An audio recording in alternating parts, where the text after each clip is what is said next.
What's going on, beautiful people? I've recently acquired some absolutely stunning Bloody Mary shrimp. Now, I've currently got them sat in this bowl right next to my expensive camera lenses, stupidly. But yeah, they're down here in this bowl. Let me try and see if I can show you some. Oh, there we go. Can you see them? All under there. I've got about 10 in there, males and females. So we've got a breeding colony, and they're so red. So yeah, that's basically what we mean by Bloody Mary shrimp. Just that they're like proper red, like the reddest you can get them. Well, they're the reddest that I've seen anyway, put it that way, in the flesh. I mean, you see stuff online, you don't know how red it actually is, stuff can be edited. But trust me, I'm not reddening these ones. They are very red. Now I'm actually gonna be using this bowl to create the scape for them in, so they need to come out of here. Oh, that's better. Now we can actually see them. See what I mean? Like proper red.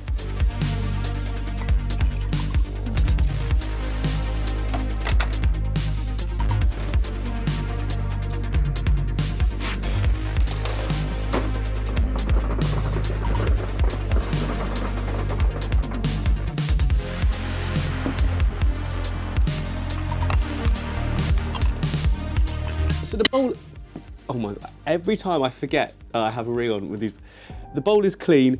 Don't ask me exactly how much water this holds. I'm gonna estimate between like 10 litres to 15 litres, like a few gallons. It's like 2.5 gallons, I don't know, something like that. Loads of you are gonna ask, should I keep fish in this bowl?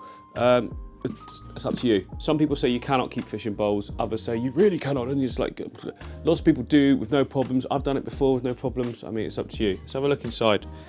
No, that's not gonna work, even with my smooth head. Anyway, we need a light for this. And here is what we've got. So I've got a Chihiros C2. Again, I've had this for so long. They sent me two like 2 years ago, never used them because I was all about using the really low tech stuff, and now I'm just gonna use everything because it's not that expensive and people have different, yeah, anyway. Yeah, it's C2. And then I've just bought this stand for it as well. I didn't even know you can get this. Again, it's quite cheap. It's really good quality, it's solid. And I think it'll go really well with this. Got to build it, I guess, though.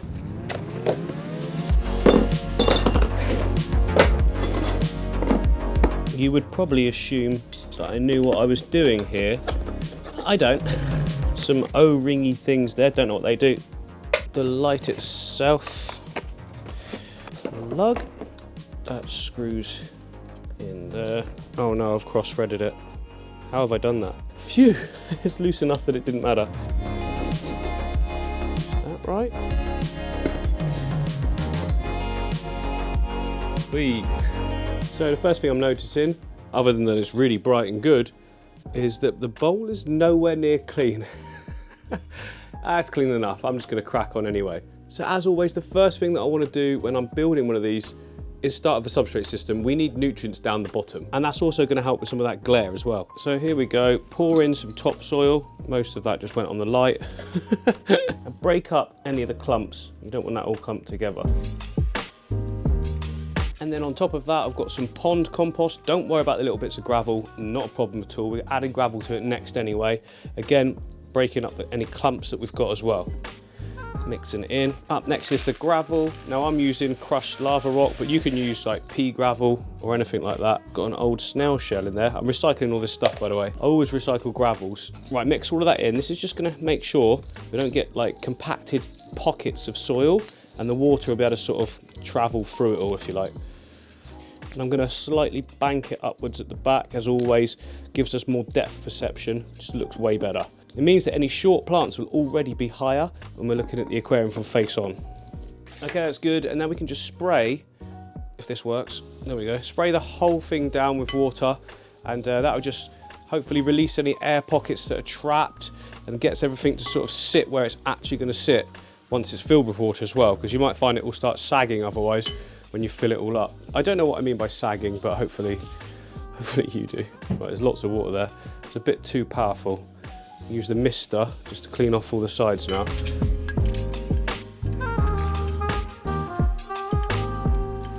Bit of pooling at the front there. It's not going to matter because we're now going to put our capping layer on top. And for that, I'm using this product, Mana Base Black. So it's effectively like crushed lava rock, I guess, and it's It's really porous. It doesn't change the water parameters. So it'll be really good for Neocaridina shrimp as well, which is what Bloody Marys are. They're just red cherries at the end of the day. Make a little opening at the top here. I just nearly cut my finger. And then pour it in. There we go. Oh, she's dusty. I think that's enough.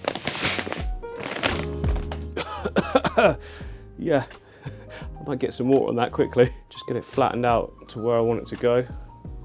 So what I've done there is put enough in so it's like about an inch thick on top of the soil, keeping it all locked down. In fact, it's about 2 inches at the back. Spray this down to stop all that dust. Lovely natural looking colour. I really like that because it's not black, it's not brown, it's flecks of both, and it looks so natural. Well, good job, Colombo. That's the people that make this product. It looks like natural soil, doesn't it? Love it. We've got a bit of height, so it's coming out of the aquarium. It's taking up the whole space, which looks best. Maybe a little bit more of an angle downwards. There we go. I think that's a little bit better. Now the stones that we put in should be contrasting to the soil, I would say. It just looks a lot better, I think, when it's contrasting. And I've got here a load of dragon stone, which I'm thinking might work really well. If I can decide how to put it in. Oh, there we go. That looks good. One bit just off center. I'm trying to make it look like this whole like concoction in the middle has been here for a long time. Oh no, I've broken off some of it. Get in there, get in. So there we go, our bowl has some focal points, it's got some detail. Let me bring the light forward so you can actually see. And then it's really simple now, just to place in some ferns maybe or something, Anubias on that middle section as the real main sort of area, and we can plant all around it, and that is the actual key in any bowl. Now the reason I decided to go with the dragonstone is because I've got a tank up here. It's got dragonstone in it as well, and my shrimp, the Neocaridinas, are breeding like crazy. So the tank is a bit murky, but because of how well it's doing, I just thought I'd leave it. I didn't want to interfere with whatever's going on inside there, because there's just baby everywhere you look.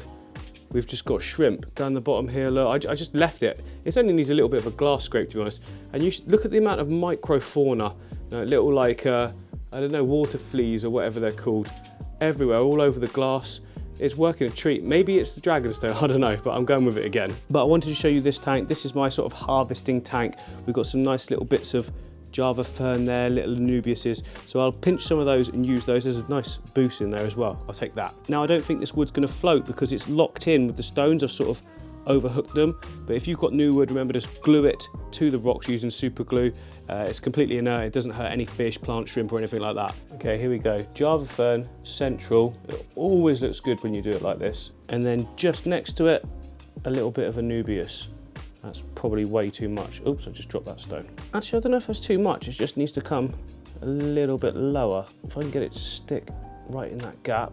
Yeah, it looks good, looking good. And I don't know about you, but I actually really like all the roots coming down from the Anubias.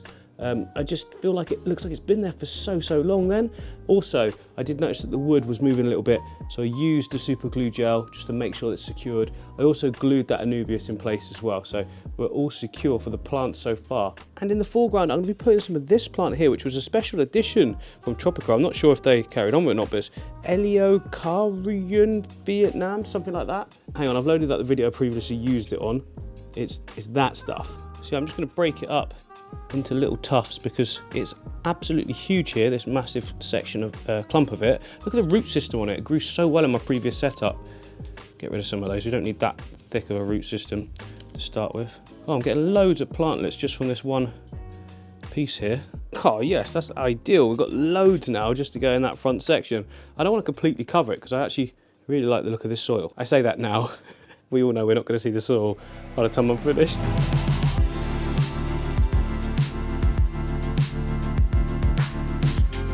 There we go, nice clean start, and you can still see some of the soil, which is great. So that allows it to sort of spread. I think this plant sends runners. It's a little bit like Blixa japonica, but kind of more, I don't know, more saggy. Right, I'm just gonna fill the whole thing up. I just find the next part, putting stems in, way easier when there's water in the tank, or bowl. I'm doing this extra slowly because the sand will all try and come right to the foreground if I fill it too fast. It's actually quite light stuff. And also the time to add a dechlorinator is now, because we haven't got a filter to push the water around, so the water going in will actually just move it all across the tank. but I can actually see underneath there, we are filling up very cleanly. Speed it up a little bit now. And the good thing about a bowl this size is you can change the water so fast. You can suck it out, fill it back up again, like within 5 minutes, can't you? Easy. If you wonder what I'm using, by the way, this is the inlet of an old filter. It's just attached to a hose, which is then attached to the tap. And I can mix hot and cold so I can get it just the right temperature. There we go, now I'm full speed, almost all the way to the top, because I want to be able to get my hands in, don't I? That'll do, donkey. That'll do.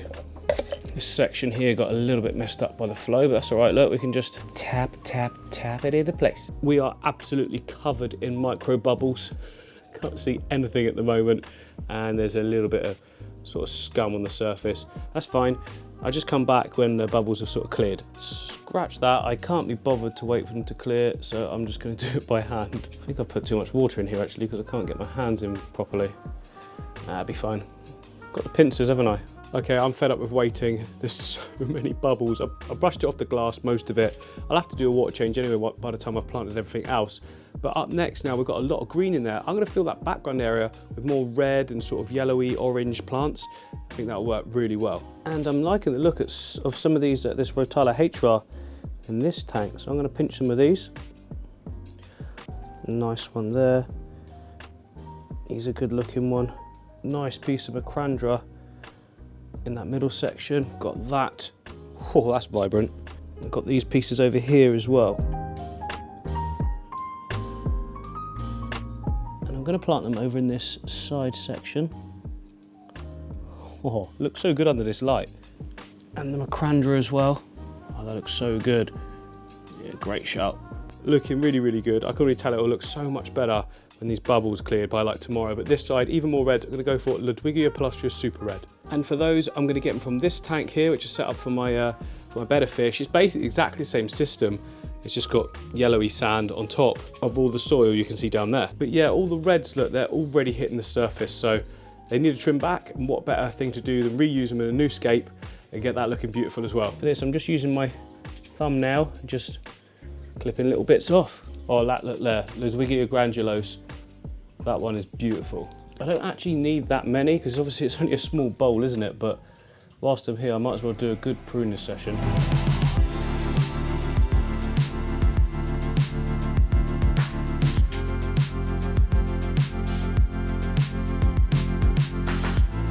Right, it's now the next day, and as you can see, we are almost completely clear.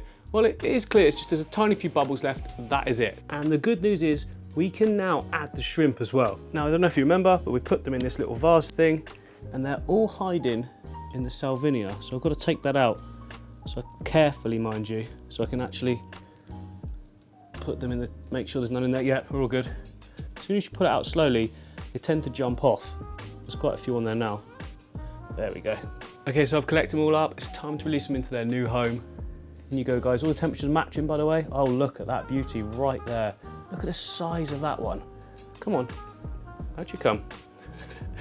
Really are taking their sweet time, aren't they? All of you, yeah?